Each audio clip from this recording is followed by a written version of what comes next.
할렐루야. 수요일이 벌써 됐네요. 자, 오늘 또 출애굽께서 계속 은혜 나누겠습니다. 오늘은 고통과 부르짖음이라는 제목으로 출애굽께서 3장 7절 말씀 가지고 은혜 나누겠습니다. 자, 합독하시겠습니다. 3장 7절. 여호와께서 이르시되 내가 애굽에 있는 내 백성의 고통을 분명히 보고 그들이 그들의 감독자로 말미암아 부르짖음을 듣고 그 근심을 알고. 아멘. 그런데 사진 보십시오. 애굽에서 이스라엘 백성들이 심각한 그 노동에 고통을 당하는 그 사진이죠. 사진 잘 보고 계시죠? 이 고된 노동의 이유를 내가 쭉 그동안에 설명해 드렸죠. 야곱이 하나님의 은혜로 하나님 지시를 직접 받았죠. 애굽으로 가라는 명령을 받고 그 가족 70명이 애굽에 내려갑니다. 자, 그런데요, 세월이 흘러서 이제 400여 년이 흘렀습니다. 참 신기하게도 하나님은 보통 우리나라 사람들이 외국으로 좀 미국 같은 데로 가면은 거의 미국의 그 문화와 그 정신으로 동화돼 버리죠. 미국인이 돼 버립니다. 피부 색깔과 모습만, 외모만 우리 한국 사람이지 사실상 미국 사람이 돼 버리거든요. 그런데 어찌된 영문인지 이스라엘 사람들은 70명이 내려가는데 400년이 지난 후에 보니까 수백만으로 불어나 있어요. 동화되지 않아요. 애굽에 동화되지 않아. 이건 다른 데서 찾을 수 없고 오직 하나님이 하셨다라고 볼 수밖에 없어요. 뭐 지금이야 성경이 있으니까 성경 중심으로 이스라엘의 그 정체성을 유지할 수 있다고 하죠. 그 당시는 성경도 없었지 않습니까? 하나님을 믿는다는 것 자체가 구전으로만 내려온 수백 년 내려온데 얼마나 그들의 정체성을 유지할 수 있겠습니까? 하나님의 은혜로 이렇게 수백 년이 지나도 동화되지 않냐고 수백만으로 불어난 이런 놀라운 역사가 나타나게 됩니다. 자, 이렇게 되니 애굽에서 살되 애굽인이 아닌, 자, 애굽 정부 당국자로서는 좀 황당한 사실이에요. 애굽의 땅에서 사는데 애굽 사람이 아닌 이 야곱의 후예적 히브리인들을 어떻게 할 것인가? 이들이 더 많이 성장하게 되면 이들이 이 땅의 주인이 되는 것 아닌가? 이런 위기감을 느끼게 됩니다. 그래서 내놓은 정책이 그 히브리인들의 인구를 더 늘어나지 못하도록 산하 정책을 쓰죠. 그래서 아주 있을 수 없는 정책인데 히브리인 여인들이 아들을 낳으면은 나일강에 버려라. 이것이 하나의 애굽의 그 히브리인의 산하 제한 정책이 되었던 겁니다. 그런데 이거 실패했다고 성경에 나오죠. 왜? 히브리인들이 10달 만에 나와서 산파들이 가면 벌써 다 나눠놓고 있었어요. 그래서 이 정책이 실패하자 이제는 극단적인 정책을 쓰게 되죠. 이들에게 강한 노동을 가해서 노동을 가하다 보면 건장한 사람들은 견디지만은 거기에 노인들 또는 약한 사람들 또는 병든 사람들 이런 사람들은 도태되는 거거든요. 그럼 도태되면 그들에게 어떤 회복의 기회를 주고 또 적절한 의료 혜택을 줘야 되는데 방치해버립니다. 그럼 죽어버리죠. 이러니 이런 고대죠. 먹는 걸 시원찮으지 갈수록 이제 인구가 줄 수밖에 없잖아요. 이래서 히브리인들은 이 지독한 국가적인 공권력 앞에 당해낼 재간이 없어요. 히브리인들을 누가 도와줄, 이 세상에서 도와줄 사람이 어디 있습니까? 아무도 없죠. 단 한 번 하늘에 계신 우리 하나님 앞에 기도하는 일밖에 없었습니다. 그래서 전 히브리인들이 이제 연통을 돌려서 우리가 살 수 있는 길은 여호와께 간절히 부르짖어 기도하는 길밖에 없다. 하나님이 우리를 구출해 줘야 다른 방법이 없다. 이런 결론에 도달합니다. 그래서 간절히 기도했습니다. 그랬더니 오늘 출애굽기서 3장 9절에 보니까 우리 같이 한번 봉독할까요? 이제 가라. 이스라엘 자손의 부르짖음이 내게 달하고. 다른 방법이 없어. 이스라엘 전 백성들이 일치단결해서 시간만 되면은 우리 살려주십시오. 여호와여, 우리 조상 아브람과 이삭과 야곱을 사랑하신 여호와여, 이 땅에서 우리가 죽게 생겼나이다고 간절히 이스라엘 백성들이 기도했더니 부르짖음이 내게 달하고 이렇게 9절에 말씀을 했습니다. 그리고 그들을 괴롭히는 학대도 내가 보았으니 이랬습니다. 부르짖음. 오늘 주제는 간단합니다. 부르짖어 기도하면은 하나님이 들으신다는 내용이에요. 제가 아는 한 목사님이 이제 신학교 가기 전에 몸에 큰 병이 들었습니다. 이건 병원에서도 고칠 수 없는 병이 들었어요.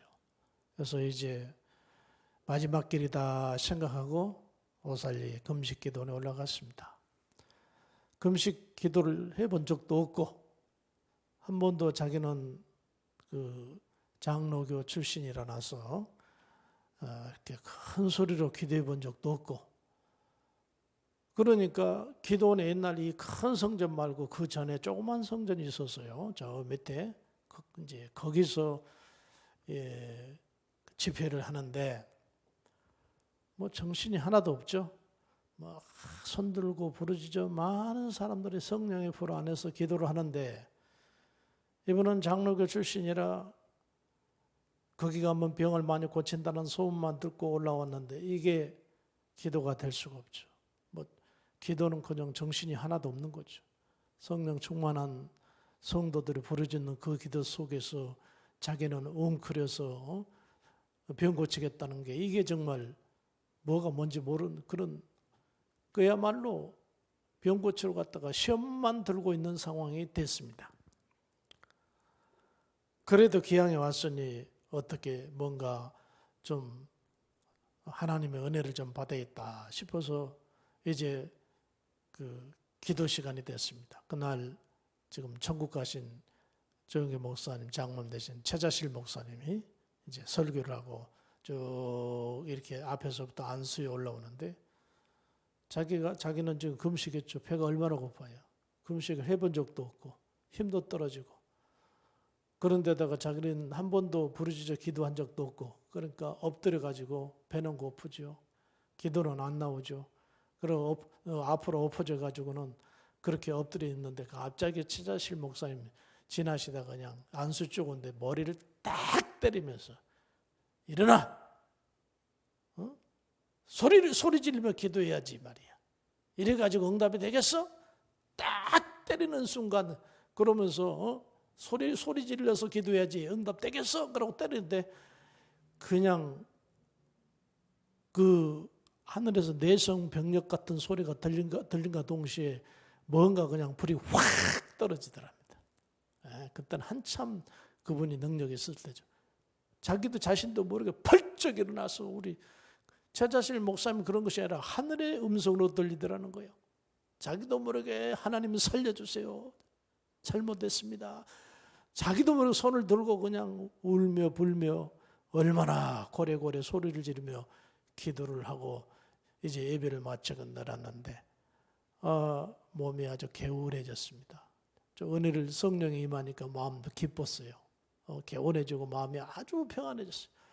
그제는 불안해가지고 내가 이 병에 죽는 것이 아닌가라고 불안해서 기도해 간데 갑자기 그냥 소리 질러 기도하라고 머리를 때리면서 안수하신 최자실 목사의 음성이 천국 하늘의 음성같이 들려서 갑자기 큰 소리로 기도하고 부르짖어 기도하고 살려달라고 기도했더니 기도 다 마치고 나서 마음이 편안해지고, 웬일인지 병이 있는지 없는지는 아직 고쳤는지 안 고쳤는지 모르는데 평안해지고 마음이 기쁘고 그러더랍니다. 그래서 내려와 가지고 병원에 가 가지고 검사를 했더니 감쪽같이 우리 하나님 치료하셨더래요.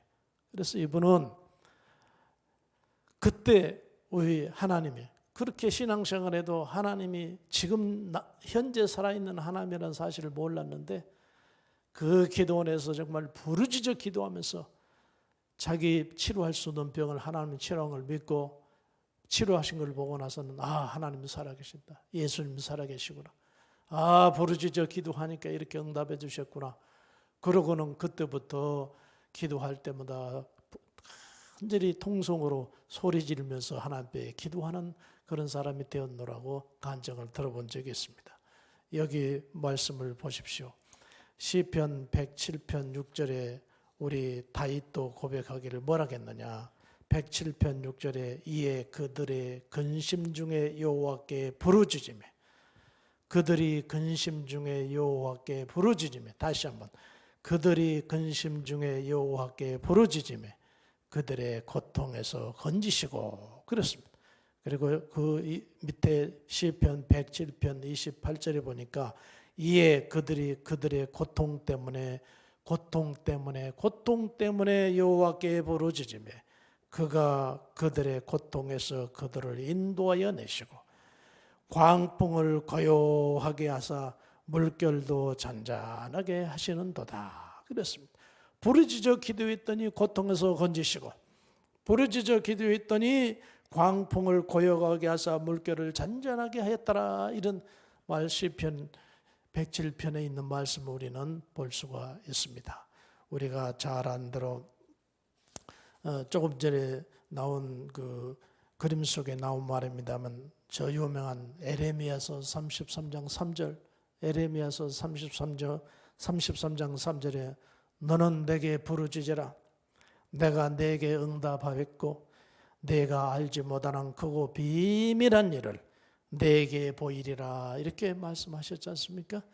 성도 여러분, 우리가 집에서는 우리가 큰 소리로 기도하는 한계가 있어요. 네, 한계가 있어요. 직장에서도 큰 소리 기도와요. 우리 옆에 사람들이 흉을 볼 거야. 큰 소리 기도할 수 있는 것은 하나님의 성전이죠. 그런데 그것도 소리를 안 내더라도 중요한 건 내 마음입니다. 간절한 마음으로, 정말 간절한 마음으로 소리는 크게 지르지 아니한다 할지라도 기도하면 그게 바로 부르짖는 거 아니겠어요? 소리만 크다고 해서 여기 마음에 진심이 안 달려서 그 부르짖지 말입니다. 부르짖는다는 얘기는 간절함을 실어서 주님 앞에 내 병을 고쳐주세요. 내 문제를 해결해 주세요. 우리 자녀들에게 하나님 길을 열어주세요. 내 기도에 응답해 주세요. 간절한 마음으로 주 앞에 기도하시면은 분명히 크고 비밀한 것을 우리에게 보여주시는 하나님의 은혜가 있을 줄로 믿습니다.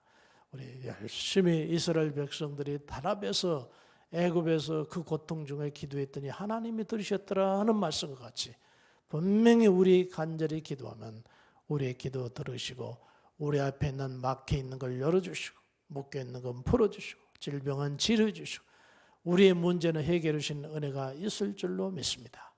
부르짖어 승리합시다. 할렐루야.